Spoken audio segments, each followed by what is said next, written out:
So, hello guys, welcome back to my video. I hope you all are good. So, our next video is on the topic of important question of accountancy. Okay जो कि आपके questions में आते हैं, जो question paper में आते हैं. ओके सो आज का हमारा टॉपिक है जो पेपर में आते हैं उससे रिलेटेड क्वेश्चंस. ठीक है, so let's get started. Important question for class 12th of accountancy. Okay so हम इसको ना पार्ट वाइज करेंगे कि क्या कौन सा पार्ट है कौन सा पार्ट नहीं. So important question for class 12th हम इसको पार्ट वाइज करेंगे. फर्स्ट पार्ट है accounting for partnership. So accounting for partnership, partnership के नाम से ही पता चलता है पार्टनरशिप क्या होता है. दो या दो से ज़्यादा पर्सन्स के बीच में जो भी रिलेशन बनता है किसके लिए, अब थ्रू द वर्क के लिए, काम के लिए, अपने बिजनेस को फॉर्म को आगे बढ़ाने के लिए, वो होती है पार्टनरशिप. ठीक है, सो अब हम उसके बेसिक कंसेप्ट के बारे में पढ़ेंगे. पहला है हमारा partnership. According to the section 4 of the Indian partnership act 1932 के इंडियन पार्टनरशिप एक्ट के थ्रू अकॉर्डिंग हम बोलते हैं कि partnership is a defined as a relation between, partnership को हम डिफाइन कर सकते हैं रिलेशन बिटवीन द पर्सन्स, दो पर्सन्स के बीच में, दो या दो से ज़्यादा, क्योंकि देखो पार्टनर्स तो वही होंगे ना जब दो या दो से ज़्यादा लोग होंगे तो ही पार्टनर्स बनेंगे. So who have agreed to share the profit of a business, जो कि एग्रीड हैं, जो इन फ्यूचर होने वाले प्रॉफिट के को आपस में बांटने के लिए जो एग्री होते हैं वही लोग आपस में पार्टनरशिप कर सकते हैं. ठीक है, सो नेक्स्ट है पार्टनरशिप डीड. पार्टनरशिप डीड क्या होती है? In the absence of partnership deed, partnership deed के एब्सेंस में क्या होगा और पार्टनरशिप डीड क्या होती है, इन दोनों को चीज़ को हम डिफाइन करेंगे डिटेल्स में. पार्टनरशिप डीड होती है जिसमें सारे की सारी, चलो इस पार्टनरशिप डीड को समझने से पहले हम ये समझते हैं कि पार्टनरशिप डीड अगर ना हो तो क्या होता है. इससे आपको बेटर समझ में आएगा कि पार्टनरशिप डीड क्या होती है. देखो, अगर एक फर्म के पास पार्टनरशिप डीड ना हो तो क्या होगा, वो आपस में प्रॉफिट और लॉस इक्वली बटेंगे. ठीक है, इंटरेस्ट ऑन कैपिटल उनको अलाउड नहीं होगा, सैलरी और रेमुनेशन उनको अलाउड नहीं होगा. इंटरेस्ट ऑन पार्टनर्स लोन उनको जब, मतलब जो इंटरेस्ट ऑन पार्टनर्स लोन का मतलब होता है जब पार्टनर्स फर्म को लोन दे. ठीक है, जैसे कि राम श्याम ध्याम काम, कोई भी नाम लगा लो, ABCD लगा लेते हैं. चलो ABCD 4 लोग हैं, आपस में पार्टनरशिप करते हैं. ठीक है, एक फर्म चला रखी है उन्होंने अपनी पार्टनरशिप करके, और उसमें उन्हें ना थोड़ा सा लॉस सा होने लगा. तो ए ने कहा चल यार हम ना थोड़ा सा लोन ले लेते हैं बाहर से किसी से, तो हम लोन ले लेंगे, फिर हमारे जो कंपनी थोड़ी स्टेबल हो जाएगी, फिर आपस में उसको चुका देंगे, फिर चुकाने के बाद क्या कहते हैं जो हमें कंपनी ठीक चलने लग जाएगी. तो सी ने कहा कोई बात नहीं, चलो मैं अपने घर से लाकर अपने तुम्हें लोन दे देता हूँ. ठीक है, पैसे लाकर लोन दे देता हूँ, लेकिन तुम्हें मुझे भी पे करना पड़ेगा. अब जो तुम बाहर पे करोगे उसका मेरे को पे कर देना, वही बात होती है. ठीक है, सो उसी वही होता है पार्टनर्स लोन की, पार्टनर ही अपनी कंपनी को लोन दे, तो वो होता है 6% आनम. और नेक्स्ट है इंटरेस्ट ऑन ड्राइंग, जो कि चार्ज नहीं होती.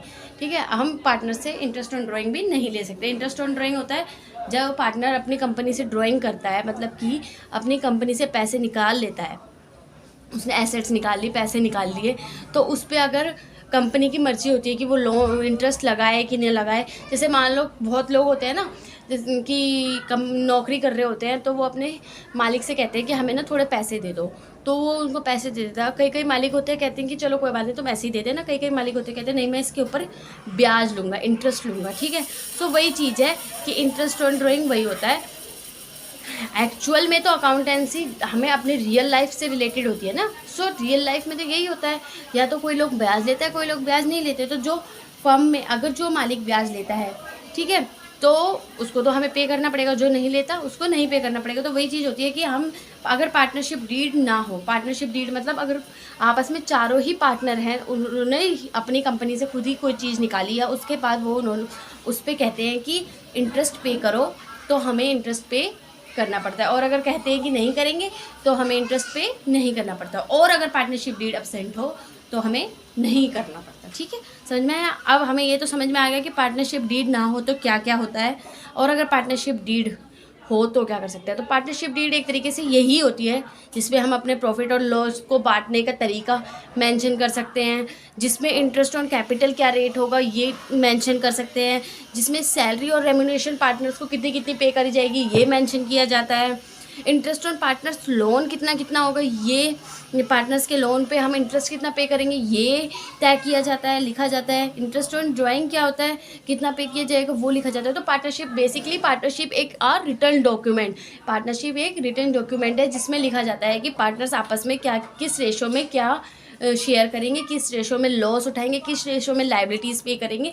सो उसमें बेसिकली ये सब लिखा जाता है। ओके, सो यहाँ तक आपको सबको समझ में आया। सो अब हम बात करते हैं फिक्स्ड कैपिटल अकाउंट की। फिक्स्ड कैपिटल क्या होता है? क्या फिक्स्ड कैपिटल वो होती है जिसमें पार्टनर्स की कैपिटल कभी भी चेंज नहीं होती, ठीक है। The capital of the partner shall remain fixed unless additional capital is introduced, ठीक है। इसका मतलब है, लिख लेते हैं एक बार, the capital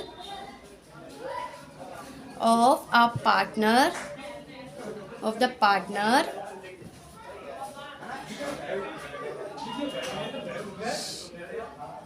shall remain fixed unless additional capital is introduced। Okay, so अगर फिक्स कैपिटल वो कैपिटल होती है जिसमें पार्टनर्स की कैपिटल हमेशा फिक्स रहती है, चाहे उसमें एडिशनल कैपिटल इंट्रोड्यूस की जाए, चाहे और a part of a capital is withdrawn, चाहे उनकी कैपिटल उसमें से निकाली जाए तब भी वो कैपिटल फिक्स्ड ही रहती है, ठीक है। मतलब कि फिक्स्ड कैपिटल हमेशा फिक्स्ड रहेगी। अगर तुमने 1,00,000 रुपये शुरू में इन्वेस्ट किया है तो तुम्हारी कैपिटल 1,00,000 ही रहेगी, चाहे इसमें से तुम 20,000 लगा लो और 50,000 और डाल लो, चाहे 20,000 निकाल लो, चाहे 30,000 डाल लो, कुछ भी कर लो, ये कैपिटल अब 1,00,000 की डाली है तो तुमने 1,00,000 ही फिक्स रहेगी हमेशा, ठीक है। सो इन दिस मैथड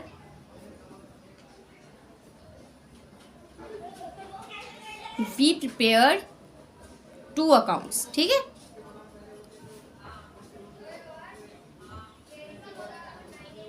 इस मेथड के अंदर हम 2 अकाउंट्स प्रिपेयर करते हैं। First is capital account and the second is current account, ठीक है। देखो, करंट से मतलब आप ना रिलेट कर सकते हो वर्ड से, जिससे आपको ना इजी रहेगा कि आपको समझ में आ जाएगा कि हाँ आपको ये करना है। देखो, कैपिटल अकाउंट जो उसने फिक्स कैपिटल के अंदर, सिर्फ फिक्स कैपिटल के अंदर, ये याद रखना। जो क्या कैपिटल अकाउंट का मतलब क्या है फिक्स कैपिटल के अंदर, कि जो कैपिटल वो शुरू में लाया है वही उसकी अब लास्ट तक रह जाएगी, ठीक है, वो चेंज नहीं होगी। एंड द करंट का मतलब जो अभी चल रहा है, ठीक है।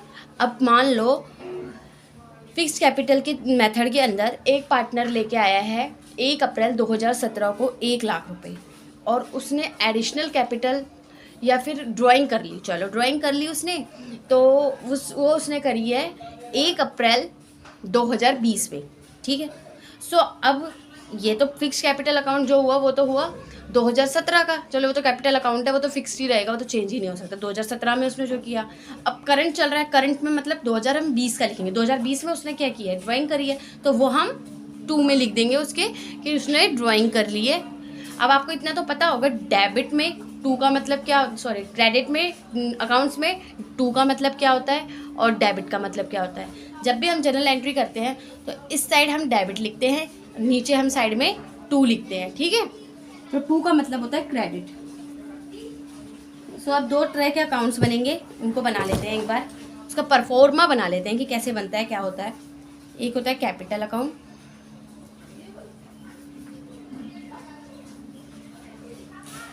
दो पार्टनर्स है समझ लो। अब पार्टनरशिप है तो 2 पार्टनर्स के अलग अलग तो कैपिटल अकाउंट बनाएंगे नहीं, हम एक ही में बना लेंगे। ये हो गया पर्टिकुलर्स एक्स का, ये वाई का, ठीक है। रुपीज़ का क्या आ रहा है, क्या जा रहा है, पर्टिकुलर्स एक्स का रुपीज़ का, वाई का रुपीज़ का। ये हो गई हमारी डेबिट साइड, ये हो गई हमारी क्रेडिट साइड। ठीक है, अब हम लिख देते हैं पहले बाय बैलेंस। बीडी का मतलब पता है सबको? बीडी का मतलब होता है ब्रोक डाउन, जो वो लेके आया है। ठीक है, ब्रोक डाउन का मतलब जो वो लेके आता है। ये मतलब है बेसिकली, ये है ओपनिंग बैलेंस जिससे उसने शुरुआत की है। ब्रोक डाउन का मतलब ओपनिंग बैलेंस। ठीक है, द नेक्स्ट इज उसने और कैपिटल इंट्रोड्यूस कर ली। ठीक है, या और कुछ भी ले आया। So the next is to cash, उसने कैपिटल विड्रॉन कर दी। ठीक है, उसने थोड़ी कैपिटल निकाल ली। फिर आएगा to balance, to by balance.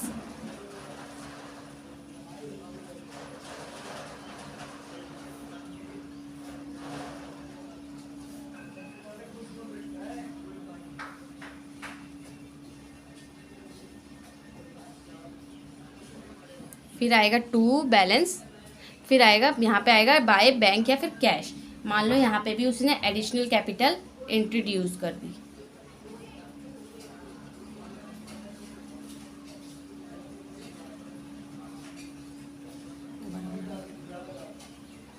Next topic is fixed capital account.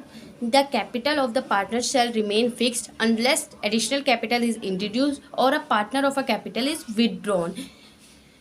ठीक है, तो इसका मतलब है जो पार्टनर्स की कैपिटल होती है वो हमेशा फिक्स रहती है, चाहे वो अपनी कैपिटल को और विड्रॉ करे उसमें, चाहे वो इंट्रोड्यूस करे अपनी कैपिटल को। ठीक है, वो हमेशा ही फिक्स रहेगी। ठीक है, in this method we prepare two account. इस मेथड के अंदर हम टू अकाउंट्स बनाएंगे, दो अकाउंट बनाएंगे। पहला तो capital account and the second is current account. So मान लेते हैं, देखो कैपिटल और करंट में पता कैसे चलेगा कि कैपिटल में क्या क्या डालते हैं और करंट में क्या क्या डालते हैं। कैपिटल अकाउंट में सिर्फ 4 चीज़ें जाएंगी। ठीक है, ऐसे याद रखना है आपको, कैपिटल अकाउंट में सिर्फ 4 चीज़ें जाएंगी। Rest of the entries are in current account. ठीक है, सो पहली एंट्री जाएगी जो वो लेके आया, मतलब कि बाय बैलेंस ब्रोक डाउन, जो वो लेके आया ओपनिंग बैलेंस। ठीक है, और जो सेकंड एंट्री आएगी, मान लो उसने थोड़ी बहुत ड्राइंग कर ली, कैश निकाल लिया बैंक से अपने क्या उसमें से कैपिटल अकाउंट में से, सो वो चली जाएगी। मान लो थोड़ा बहुत ले आया, चलो हर बार निकाल ही थोड़ी सकता है, कभी कभी ला भी सकता है, वो आ जाएगी। और बाद में जो बचेगा बैलेंस सीडी। ठीक है, जो इन तीनों को घटा पिटा के माइनस प्लस करके जो आंसर आएगा वो हो जाएगा बाय ब्रोक कैरिड फॉरवर्ड। ठीक है, बीडी का मतलब और सीडी का मतलब आपको पता है? बीडी का मतलब होता है ब्रोक डाउन, कैरिड फॉरवर्ड का मतलब, सीडी का मतलब होता है कैरिड फॉरवर्ड। ठीक है, कैरिड फॉरवर्ड मतलब यहाँ से हमने लिया है, और ब्रोक डाउन का मतलब होता है यहाँ से हम लेके आए हैं। ठीक है, ये वो लेके आया है। और सेकंड है करंट अकाउंट। अब करंट अकाउंट में क्या क्या एंट्री हो जाएगी? करंट अकाउंट में मैंने आपको बताया रेस्ट ऑफ द सारी एंट्रियाँ जितनी भी होती है सब जाएंगी। सबसे पहले तो ये बैलेंस जाएगा। अब भाई जो लाया था वो तो यहाँ लिख दिया, अब वो तो लिख नहीं सकते यहाँ पे, तो जो ये बैलेंस होता है वो बैलेंस यहाँ जाता है बाय बैलेंस। अब क्या रहेगा? ये ब्रोक डाउन बन जाएगा, क्योंकि ये ऊपर से आ रहा है, नीचे आ रहा है ना, लेके आ रहा है वो। अब कौन लेके आ रहा है? कैपिटल अकाउंट लेके आ रहा है, तो ये ब्रोक डाउन हो जाएगा। इसको कह सकते हैं हम ओपनिंग क्रेडिट बैलेंस।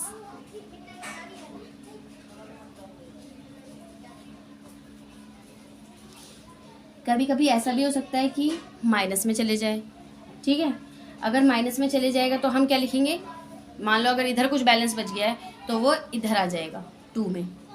2 हमेशा फर्म प्रॉफिट ही नहीं करती, लॉस भी होता है फर्म में।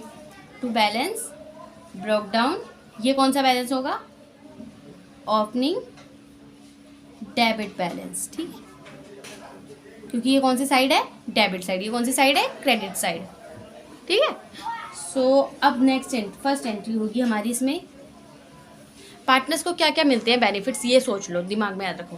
पहला बेनिफिट क्या होता है? Interest on capital. तो इंटरेस्ट ऑन कैपिटल कौन सी साइड जाएगा? क्रेडिट साइड, क्योंकि कैपिटल खुद क्या होती है?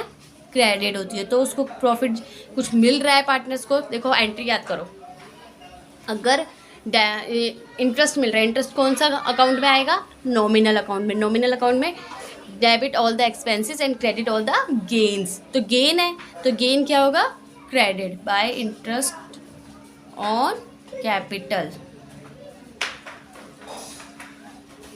पहले हम क्रेडिट साइड की एंट्री कर लेते हैं।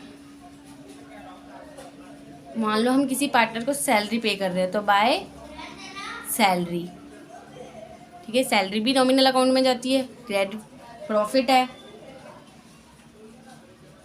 कुछ हमारे P&L एप्रोप्रिएशन में भी बैलेंस बचा है। P&L एप्रोप्रिएशन, अभी नेक्स्ट टॉपिक यही है मेरा, वो बताऊंगी मैं आपको कि P&L एप्रोप्रिएशन क्या होता है। देखो एग्जाम रिलेटेड क्वेश्चन है ये, एग्जाम में ना मोस्ट इंपॉर्टेंटली आपसे ऐसे ही पूछा जाएगा, चाहे तो कैपिटल अकाउंट और करंट अकाउंट में अंतर बताओ, तो आपको पता चली गया कैपिटल अकाउंट में और करंट अकाउंट में अंतर। कैपिटल अकाउंट वो अकाउंट होता है, देखो एग्जाम्पल में लिख लेना, थोड़ा सा परफॉर्मा बना लो ना पेपर में ना, ऐसे थोड़ी प्रेजेंटेशन करके अगर आप पेपर करोगे तो ज़्यादा अच्छा रहेगा। अब ये बिल्कुल एंड का टाइम है, आपको मैं शुरू से तो आपका सारा सिलेबस करवाऊंगी नहीं, और आपको मेरे शुरू से सारी वीडियोज़ देखनी है तो मैं उसके रिलेटेड भी वीडियोज़ बनाऊँगी, ऐसी कोई बात नहीं है। लेकिन अभी एग्ज़ाम का टाइम है, तो एग्ज़ाम के टाइम पर लोगों को ये जानना ज़रूरी होता है कि हाँ एग्ज़ाम में इस तरीके का पेपर करना है, हमें इस तरीके के क्वेश्चन आते हैं, तो वही मैं अभी आपके लिए वीडियो लेके आई हूँ। तो कैपिटल अकाउंट है, कैपिटल अकाउंट में हमेशा ऐसे परफॉर्मा बनेगा, ठीक है। तो लिख लेना कैपिटल अकाउंट के अंदर कि इसके अंदर हमेशा कैपिटल फिक्स रहती है, चेंज नहीं होती। इसके अंदर हम ये एंट्रीज़ कर सकते हैं परफॉर्मा, कि जो एंट्रीज़ कर सकते हैं उसको हमने नीचे परफॉर्मा बना के तैयार कर दिया, ये परफॉर्मा हो गया, ठीक है। ज़्यादा 3 नंबर का क्वेश्चन आता है ये, इससे ज़्यादा का नहीं आता। अगला है करंट अकाउंट, ठीक है। करंट अकाउंट के अंदर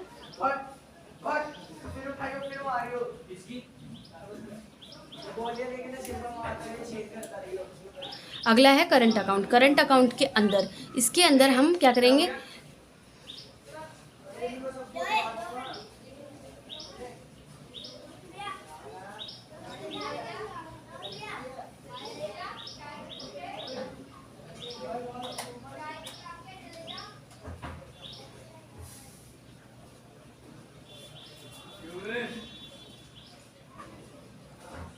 अगला है करंट अकाउंट। करंट अकाउंट के अंदर क्या लिखते हैं हम, जो भी फिक्स कैपिटल के अंदर एंट्रीज आ जाती है उसके अलावा जो भी एंट्री बचती है हम करंट अकाउंट के अंदर लिखेंगे, ठीक है। तो करंट अकाउंट को आप कह सकते हो कि जो भी rest of the entries are written in the current account, ठीक है।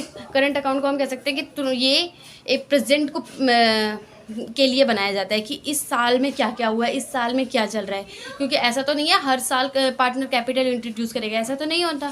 कैपिटल तो एक बार, पूंजी तो एक बार लगाई जाती है बिजनेस में, फिर उसके बाद उसमें जो इन्वेस्टमेंट होती है वो होती रहती है आगे पीछे कम ज़्यादा, ठीक है। तो एक होगी, ये हो गया P&L एप्रोप्रिएशन। अब हम चले जाते हैं डेबिट साइड में। डेबिट साइड में क्या होता है, पार्टनर ड्राइंग करते हैं, ठीक है। इंटरेस्ट ऑन ड्राइंग लेते हैं हम, पार्टनर पे करता है। देखो इसको कैसे पता चलेगा कि 2 साइड क्यों लिखना है, ये भी नॉमिनल अकाउंट में आएगा। ड्राइंग पार्टनर्स के लिए खर्चा है, खर्चा किस साइड जाता है, डेबिट साइड।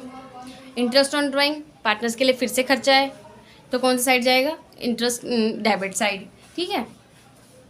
एक अगर ये भी ऐसे भी याद नहीं होता तो ये याद कर लो, कैपिटल हमेशा क्रेडिट होती है तो इंटरेस्ट ऑन कैपिटल भी हमेशा क्रेडिट होगा। ड्राइंग हमेशा डेबिट होती है तो इंटरेस्ट ऑन ड्राइंग भी डेबिट होगा, पार्टनर्स कैपिटल अकाउंट में, ओनली पार्टनर्स कैपिटल अकाउंट में, ये याद रखना, ठीक है। अगला है 2 P&L अकाउंट। फिर से P&L अकाउंट में कोई लॉस वॉस है तो वो भी पार्टनर्स में बटेगा, और तो कोई पे नहीं करेगा। देखो फर्म कहते ज़रूर है कि फर्म की अपनी लीगल आइडेंटिटी होती है, लेकिन उसको चलाता कौन है, पार्टनर्स ही चलाते हैं। तो अगर पार्टनर्स प्रॉफिट लेंगे तो लॉस भी कौन लेगा, पार्टनर्स ही लेंगे, ठीक है। सो ये भी पार्टनर्स में बटेगा। अब मान लो इन सबको कुछ करके माइनस प्लस करके जो आंसर बचा 2 में बच गया, लॉस बच गया, तो 2 बैलेंस CD। अगर मान लो प्रॉफिट आ गया तो बाय बैलेंस CD, ठीक है। So this is the pro forma of current account. I think understood है। अगर इस टाइम पे तो आप सबको अंडरस्टूड होगा ही, सिर्फ आपको ये जानना होगा कि हाँ हाँ ऐसी ऐसी ट्रिक्स होती है। तो ये सब ट्रिक्स हैं जो मैं आपको बता रही हूँ, इसीलिए मैं आपको डिटेल में नहीं बता रही हूँ। आगे हम थोड़ा टाइम बाद, ये सारी वीडियोस बनने के बाद, मैं आपको सारी चीज़ सीरियल वाइज डिटेल्स में बताऊँगी, ठीक है। जैसे कि मैंने आपको बताया, पहला होता है फिक्स्ड कैपिटल अकाउंट, दूसरा होता है फ्लक्चुएटिंग कैपिटल अकाउंट जो हमेशा बदलता रहता है, ठीक है। इसमें सिर्फ एक अकाउंट बनता है, कोई टेंशन की बात नहीं है, सबसे अच्छा अकाउंट होता है ये। न झंझट न झंझट कि हाँ ये ऐसे याद रखो वो ऐसे याद रखो, कोई टेंशन की बात नहीं। Under this matter only one account is prepared, ठीक है। जैसे मैंने आपको बताया कि इसमें एक अकाउंट बनता है, तो शॉर्ट में लिख देते हैं, only one account is prepared. इसी के अंदर सारी एंट्रियाँ होती हैं और उसको क्या कहते हैं हम, capital account. All transactions are recorded in this account.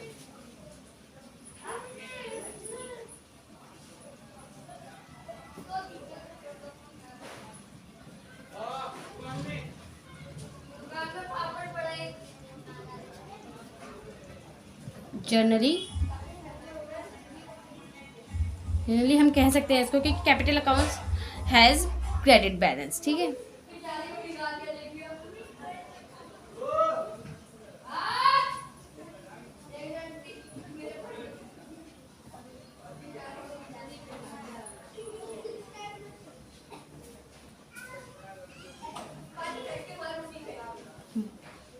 But in exceptional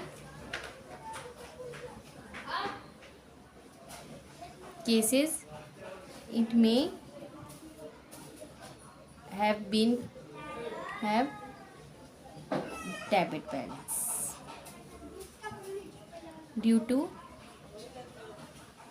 heavy loss or withdrawals।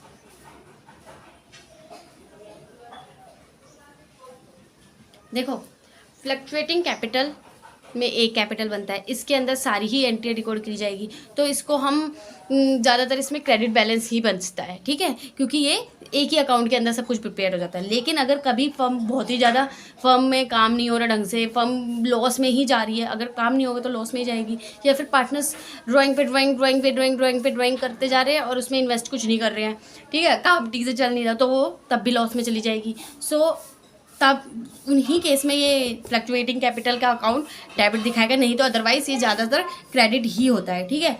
और इसमें डेबिट और क्रेडिट कोई सा भी बैलेंस आ सकता है, क्योंकि ये दो तरीके के अकाउंट बनते हैं। इसमें इसकी पूंजी तो अलग ही रख देते हैं और सारे नुकसान और घाटे लगते हैं, ठीक है, एक साइड, तो इस वजह से ये ऐसा हो जाता है। इसमें डेबिट और क्रेडिट आने के दोनों के चांसेस हैं, लेकिन इसमें ज़्यादातर क्रेडिट ही बैलेंस बचता है, ठीक है। सो अगर मान लो एग्ज़ाम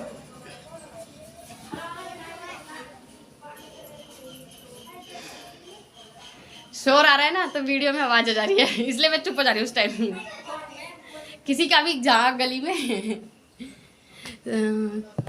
सो अब मैं आपको बताती हूँ, जैसे आपको समझ में आ गया होगा ये।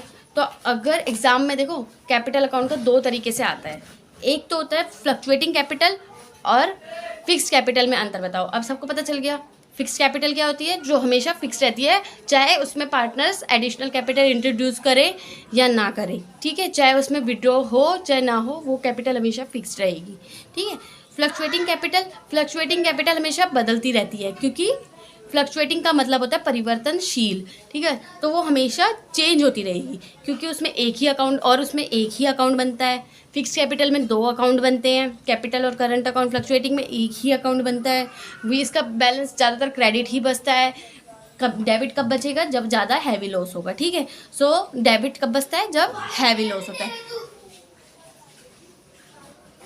तो इससे, इस लाइन से आप ये पता लगा सकते हो कि अगर मान लो इन फ्यूचर क्वेश्चंस में दिया है फ्लक्चुएटिंग अकाउंट से रिलेटेड कैपिटल अकाउंट बनाओ, और अगर आपका आंसर डेबिट में बच जाए जबकि हैवी लॉस भी ना हो रहा, तो इसका मतलब आपका आंसर गलत है। ये तरीका है पता करने का कि कैपिटल अकाउंट का हमारा आंसर सही आ रहा है कि नहीं आ रहा है, ठीक है। सो अब हम our next topic is P&L appropriation, profit and loss appropriation account, ठीक है।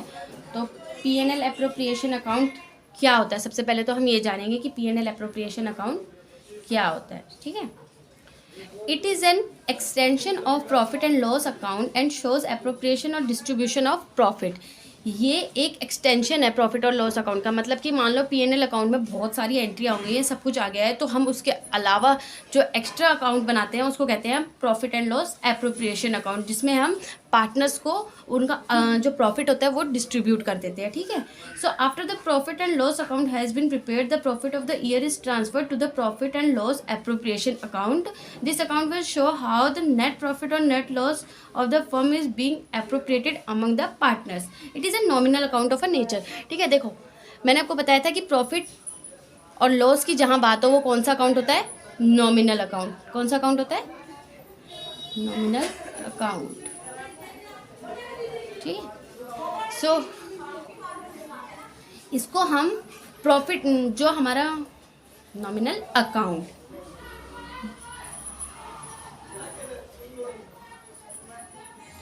जैसे मान लो आपने पीएनएल अकाउंट बनाया, अब कभी कभी ऐसा होता है कि कभी कभी क्या बहुत बार होता है, प्रॉफिट एंड लॉस अकाउंट बनने के बाद हमारा जो पीएनएल में बैलेंस बच जाता है वो हम किस में ट्रांसफ़र कर देते हैं, पीएनएल एप्रोप्रिएशन अकाउंट में, ठीक है। सो ये हमारा नेट प्रॉफिट और नेट लॉस हमें शो कर देता है, ठीक है। तो ये वो अकाउंट है जो हमारा पीएनएल बनने के बाद बनता है, ठीक है।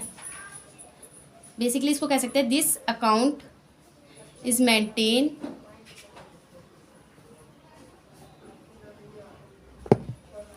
after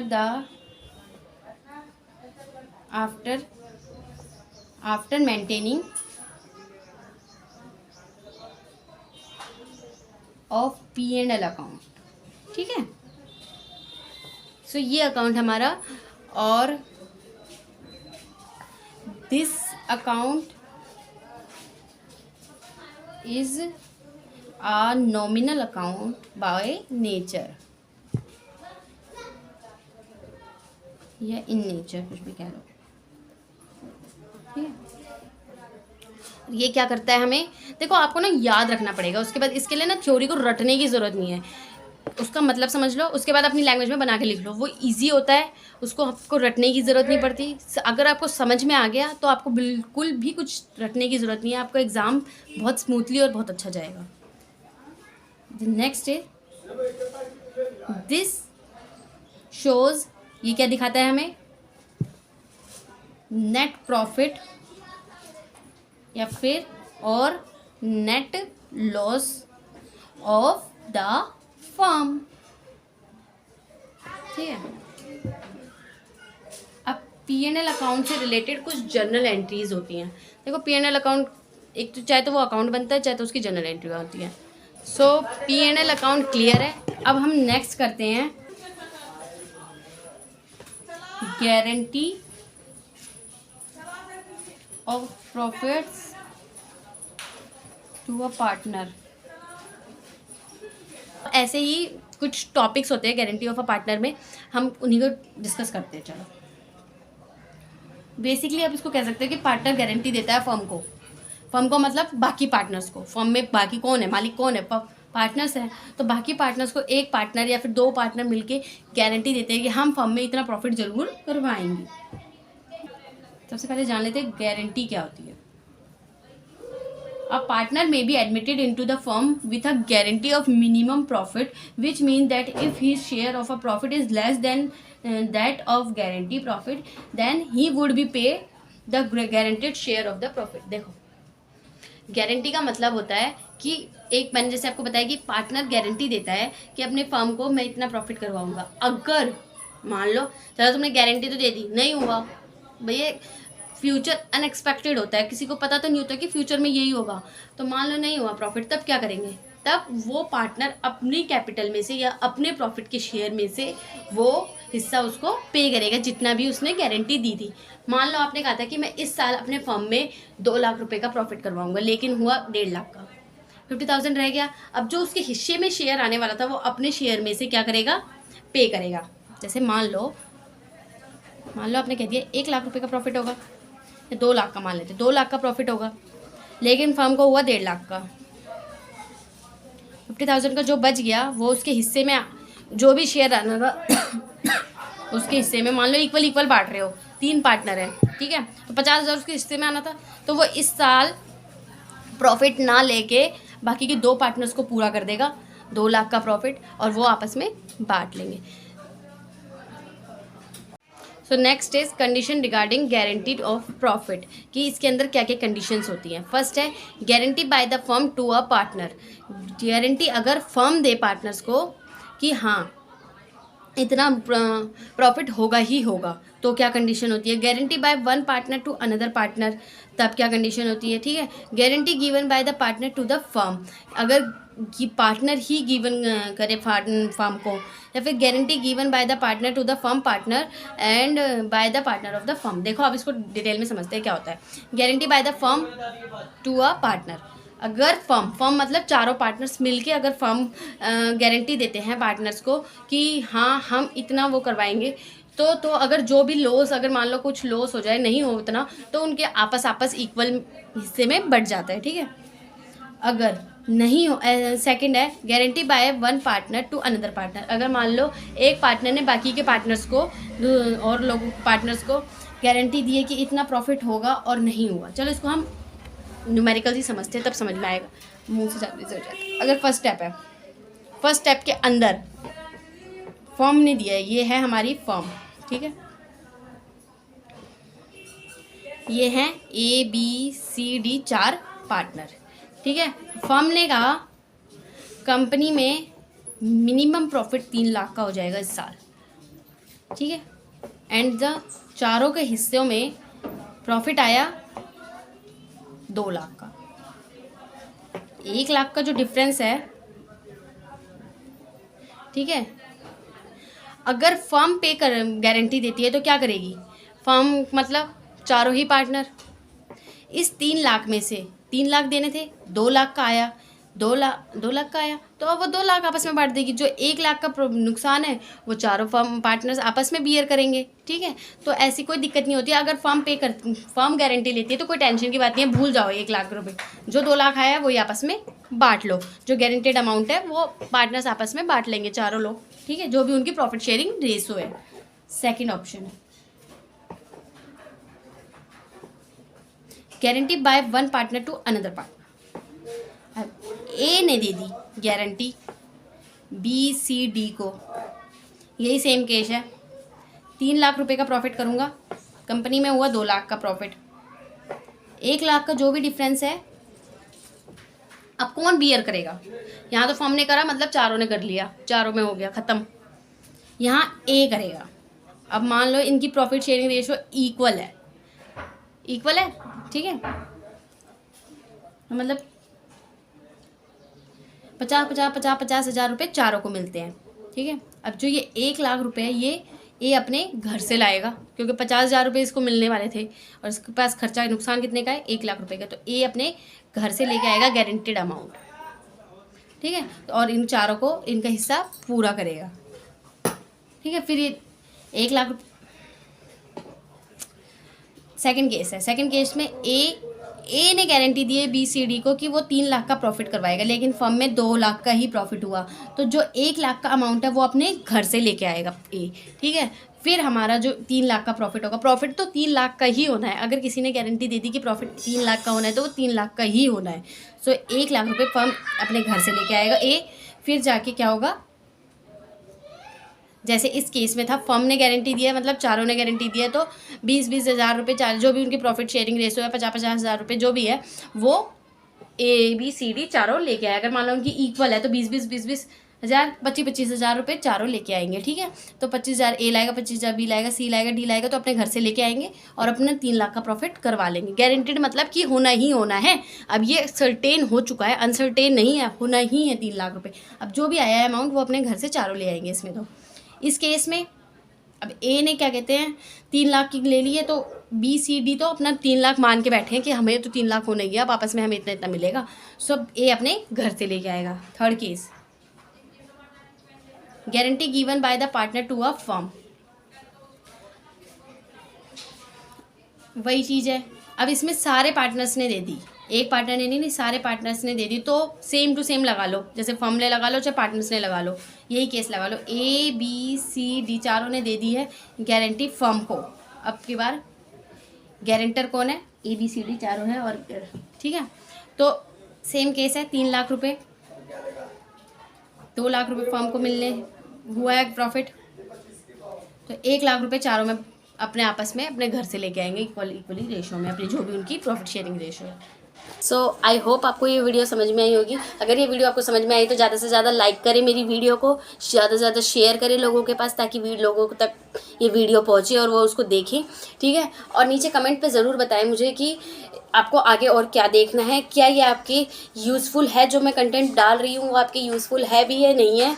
और मेरे चैनल को सब्सक्राइब ज़रूर करें अगर आपको मेरी वीडियो पसंद आ रही हो तो thank you for watching my video. और इसका सेकंड पार्ट नेक्स्ट जल्द ही आएगा, इस एग्ज़ाम में और क्या आता है करके मैं इसका सेकंड पार्ट भी जल्द से जल्द बनाऊंगी। वीडियो ज़्यादा लेंथी हो रही थी इसलिए मैंने वीडियो 2 पार्ट्स में डिवाइड कर दिया, ठीक है। So take care, bye bye. और एग्ज़ाम की प्रिपरेशन बहुत अच्छे से करें, एग्ज़ाम में अच्छे मार्क्स स्कोर करें। Bye bye.